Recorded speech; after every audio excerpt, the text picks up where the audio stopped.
Quando a gente fala sobre Jesus, e nós lemos aqui sobre a crucificação de Jesus,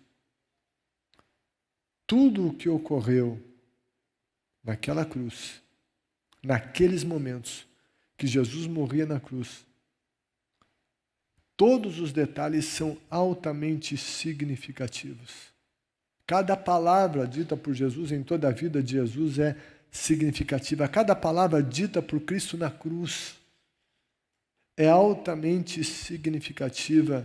As reações das pessoas, dos homens e da natureza, coisas sobrenaturais, tudo isso comunica mensagens ao nosso coração.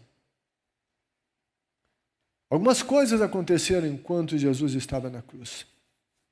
Nós vemos, inclusive, reações da natureza. Versículo 45 diz: houve trevas sobre toda a terra, do meio-dia às 3 horas da tarde. Meio-dia, sol a pino. Meio do dia. Ao meio-dia é sol, não é noite. Mas houve uma reação da natureza ao que estava acontecendo na cruz, ao que estava acontecendo com a vida de Jesus. Quando está falando que houve escuridão, nós não sabemos e não temos os detalhes. É possível que veio uma escuridão ali na terra, mas não é isso não. Não é assim que eu acredito.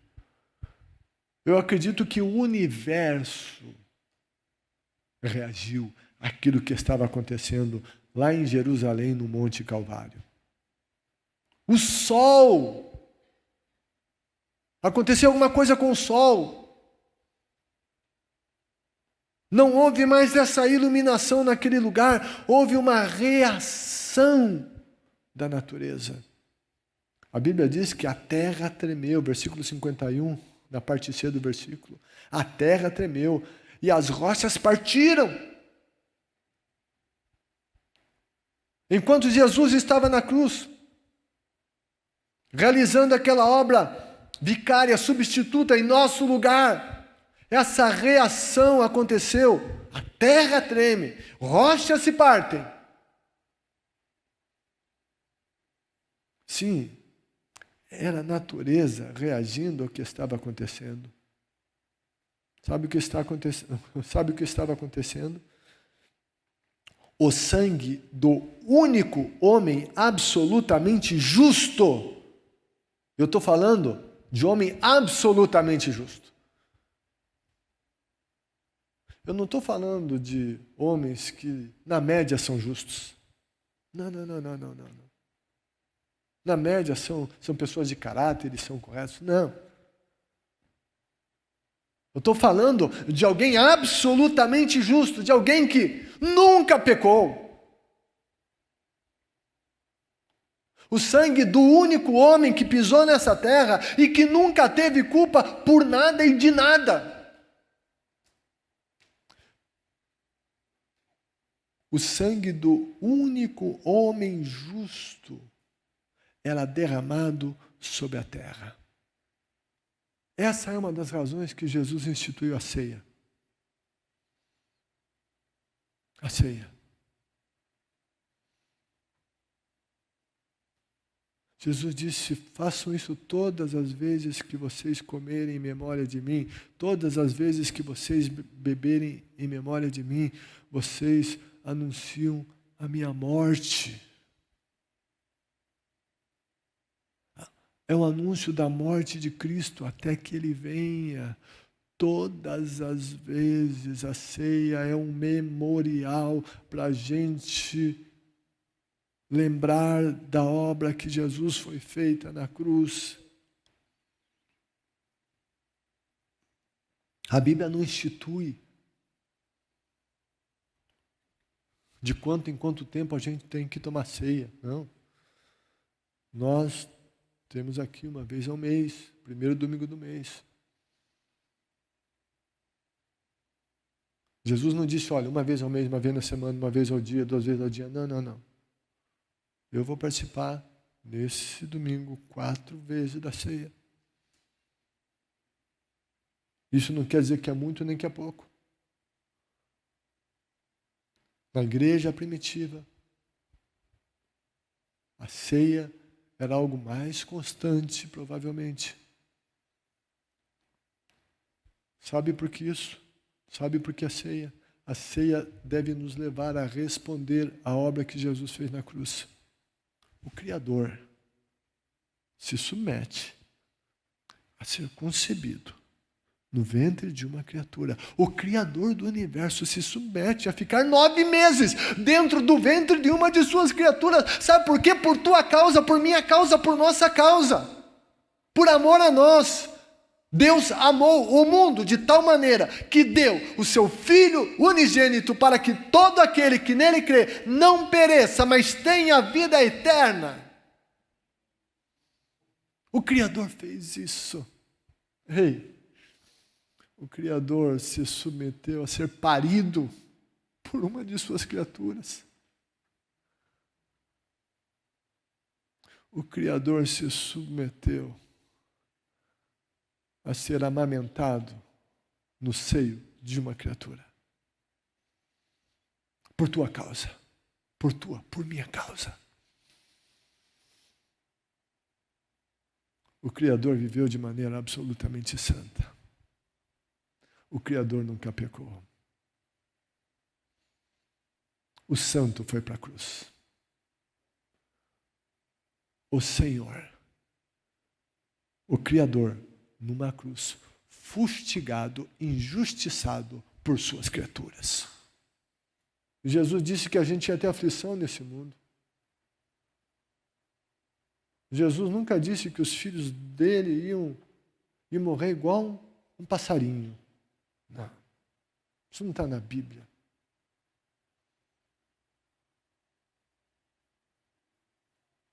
Os apóstolos, dos 12, 11 morreram de mortes terríveis. Só João que morreu de velhice.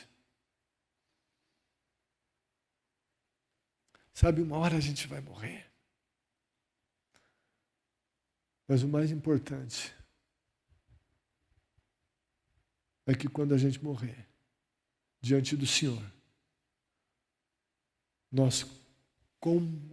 que a gente compareça com o sangue de Cristo sobre nós, justificados por esse sangue, com o nome escrito no livro da vida, porque nós respondemos corretamente à obra da cruz.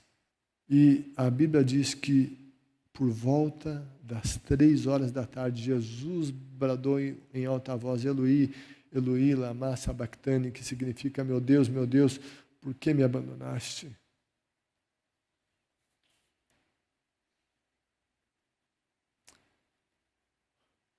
E essa palavra de Jesus, o comentarista da Nova Almeida Atualizada, ele coloca que está entre as palavras mais enigmáticas da Bíblia. Jesus na cruz dizendo, Deus meu, por que me desamparaste? Por que me abandonaste? Sabe, Jesus estava recebendo sobre ele, levando sobre ele, naquele momento, a ira divina que advém sobre o pecado. Ele estava levando sobre si os nossos pecados. O apóstolo Paulo, em 2 Coríntios 5:21, diz que Deus tornou pecado por nós aquele que não tinha pecado, uma referência a Jesus, para que nele nos tornássemos justiça de Deus. Jesus se tornou pecado por nós. Onde há a presença do pecado, existe uma ausência de Deus. E nesse sentido, enquanto Jesus tomava todos os nossos pecados, ele sentiu ausência de Deus. Enquanto o sangue é derramado, diz que nele nós nos tornamos justiça de Deus. O sangue que é derramado, o sangue do justo que nos justifica. E Cristo, o justo, levou nossas injustiças e a justiça dele veio sobre nós que somos injustos e somos cobertos pela justiça de Cristo. Isso se chama justificação. O sangue de Cristo nos justifica, nos declara justos. E quando recebemos Cristo, o sangue dele vem sobre nós e Deus nos enxerga através do sangue do seu Filho Jesus. O abandono, o desamparo que Jesus sentiu na cruz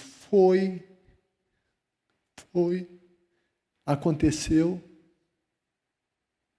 porque ele nos amava e ele queria que eu e você não estivéssemos mais distantes em abandono ou em desamparo. Ele se sentiu desamparado para que nós nos sentíssemos e fôssemos amparados. Quando Jesus morreu, o véu que separava o lugar santo dos santos, inclusive domingo passado à noite, pastor Carlinhos falou sobre isso, vale a pena ouvir. Ele vai falar com detalhes sobre isso, inclusive com figura. Vai lá nos nossos canais e assiste essa mensagem. Não vou me deter nisso. Mas tinha um véu que separava lá no templo o lugar santo do santo dos santos ou do lugar santíssimo. Um véu muito grosso. Quando Jesus está morrendo na cruz, quando ele vai pender a sua cabeça, quando ele diz que está consumado, esse véu de separação que impedia, que escondia o lugar santíssimo, que o sumo sacerdote, só o sumo sacerdote vinha a esse lugar uma vez ao ano. Uma vez ao ano. Esse véu é rasgado de cima a baixo. A iniciativa veio de cima, não de baixo. A salvação vem de cima, vem de Deus, não da gente. Somos salvos pela graça, começou com Ele, não é comigo, não é porque eu mereço, é por graça dEle. Manifestado em Jesus, o véu é rasgado. O caminho para a comunhão com Deus se abre. E a Bíblia diz que os corpos de muitos santos, daqueles que viveram para Deus, não é que eles eram perfeitos, não. Mas que se separaram para Deus, os corpos de muitos santos. O apóstolo Paulo diz que na volta de Cristo, antes, os santos, aqueles que morreram em Cristo, os santos, ressuscitarão primeiro. E nós, junto com eles, vamos subir para encontrar o Senhor Jesus. Sabe quem ressuscitou naquele tempo, depois da ressurreição de Jesus? Santo. Sabe quem vai ressuscitar na primeira ressurreição? A mesma coisa, só os santos. Daí a Bíblia fala de uma segunda ressurreição. E essa ressurreição vai acontecer depois, que vai ser para a condenação eterna.